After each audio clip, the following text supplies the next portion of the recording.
Oman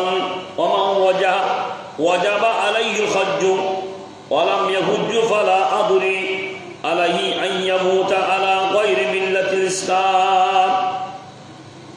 Oman ওয়াজাবা আলাইহিল হজ, যার উপর হজ ফরজ করা হয়েছে, ওয়া লাম ইয়াহুজ্জু ফালা আদরি, সে হজ আদায় করে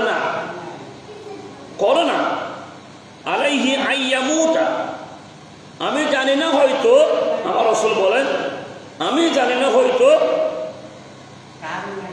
সে আন ইয়ামুতা মৃত্যু হবে আলা গায়রি মিল্লাতিল ইসলাম, ইসলামের মধ্যে অমুসলিম হয়ে, কিন্তু মুসলমানের ঘরে জন্ম নিয়েছে, অমুসলিম হয়ে হজ না করাতে যার উপর হজ ফরজ করা হয়েছে অমুসলিম হয়ে এনে কি বলে আইয়ামু মৃত্যুবরণ করতে পারে।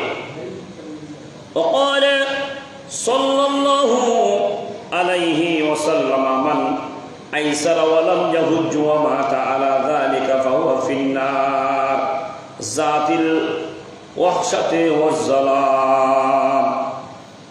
সরকার দো আলম সাল্লাল্লাহু তাআলা ইসলামের ইরশাদ করেন, যে ব্যক্তি হজ পালনের সামর্থ্য থাকা সত্ত্বেও ওয়ালাম ইয়াহুজ্জু ওয়া মাতা আলা যালিকা ফাহুয়া ফিন্নার, কি করলো না, ইয়াহুজ্জু হজ পালন করলো না, জাতিল ওয়াহশাতি ওয়াল যালাম,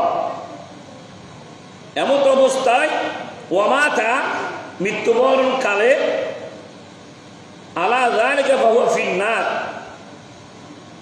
অন্তরাচ্ছন্ন যে জাহান্নাম হবে ওই ব্যক্তিকে ওই জাহান্নামের মধ্যে বুক করতে হবে। নাউযুবিল্লাহ।